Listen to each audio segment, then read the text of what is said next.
Okay, I decided to do this video just to show the full particle system in AGK World Builder in effect here. So I've just got a plain landscape, so I'm not going to do anything drastic with this just now, but I'm going to jump into particle mode. What I'm going to do is I'm just going to add a particle to the ground here, and here we can see my default particle has been created. Now at the moment it looks quite mundane, but down the side here we've got all the different controls and options that we can put into play here. So we can set a texture for it, its lifespan, its frequency, on its initial forces, its initial range, velocity, maximum size, transparency, and all the other different settings that we can do within AGK. So we can give it scale, colour ranges, force ranges, and everything else. So what I'm going to do is just quickly set up an initial particle. So this time I'm going to give it a little bit longer lifespan, and I'm going to give it a little bit more Y force so that when it generates it starts going up into the air. What I'm going to do is just going to pick a texture for it. So let's just pick one at random. Let's pick this blue sparkly orb. So you can see that one is just generating that blue sparkly orb. So what I want to do is I don't want to have this in one particular spot, so I'm just going to set its start zone. So if I go in here, you can see you get this visual representation of the start area. So I can go and set a field, if you like, that's as big as I need it to be, and that's where the particles will generate within. So I can also set the height here so that they'll randomly generate anywhere within the depth of this cube. I'll shrink that down again. I'm going to leave it set to that. And what I want to do here is just increase the frequency to get a few more particles on the screen. Yeah, that's quite good. So now what I'm going to do is I'm going to go in and I'm going to give it a force, I think. So about halfway through the particle lifespan to the end, I want to apply a negative downward force. So the particles will just come up and sit nicely in the air. And I think what I'll now do is I'll set up a couple of colour ranges. So at the start of this I'll have it, let's make it kind of like the purpley colour. So let's have it purple at the start. And then what we'll do is toward the end of it we'll have it turn to its normal colour. About 16 seconds into its lifespan it will slowly fade into that colour.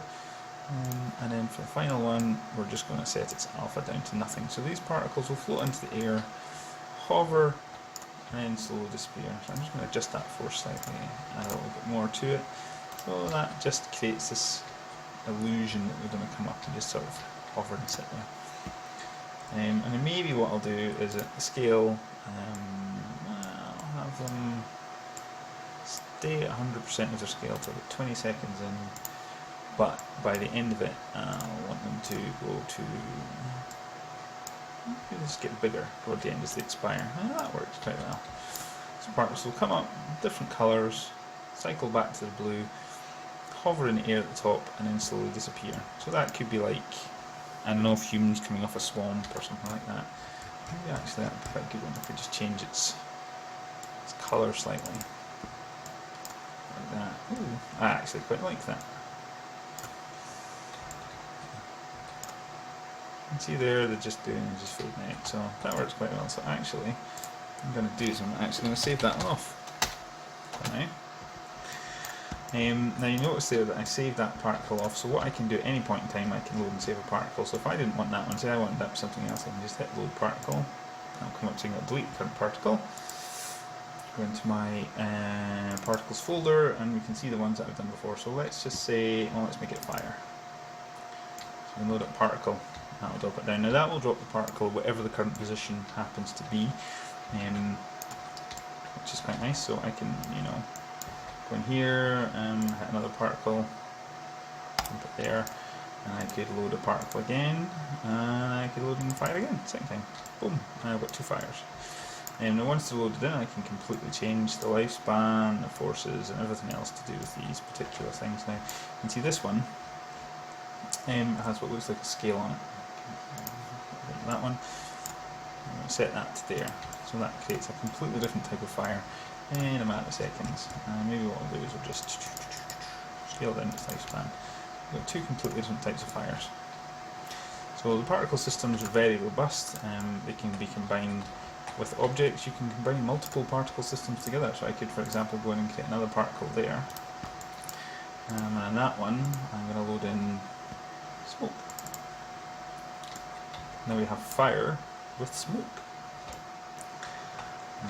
See, that's got forces set to it, so it gives it the appearance of wind, and it's got colour changing and everything else going on there.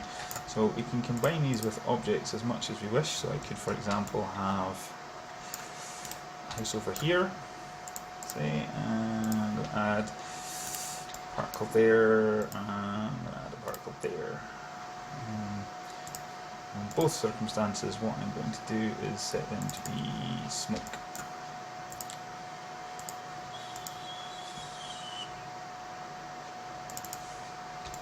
Just like that, I've got a potential burning house maybe sitting down there. I could throw some fire into it, I could do whatever I want. So I've got a few other kind of stock particles set up here. So I'm going here and load, so I could have, for example, if you wanted a goal style particle for a game, you could have that set up to just have those sparkles that are indicating that's where you should be going. Or I could go over here and I set up this very basic fountain one. This one just spews out these gold particles which reach a certain height and then fall back on themselves and fade away. So again, maybe you need to be a bit faster, but you could have that set up to be like lava spewing out of a hole or something like that. Now one I'm particularly fond of is if I just go in here and find my palm tree, which is my test model. Because the particles can have positive or negative forces and they generate from the point at which you place them, there it is. So I could have, for example, 1, 2, 3 palm trees there, and let's just rotate that one around a little bit to make it a little bit more interesting. There we go. So I've got 3 things there. Now what I can do is just quickly jump back into particle editor and I can add a particle. Now you see the particle can be latched onto objects, so I could go and set one on the tree there. And what I'm going to do is load a particle in here which I saved earlier on called leaves. Now look at that one. That one has nice leaves that fall off the trees sporadically and just blow away in the wind. So again, I'm just going to add a particle to each of these trees if I so wished. Load them up. And add a particle to the third tree.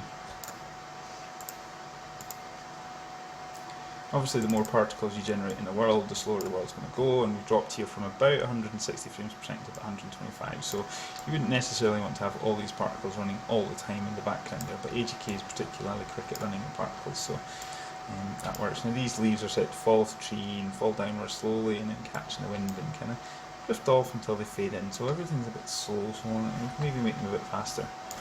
But that's the general interface that works within the particles within AGK, and it's been interpreted into the World Builder. Now once you save your world, you can incorporate particles into it and save them in situ, so that as the chunks load in, the particles will activate and become visible.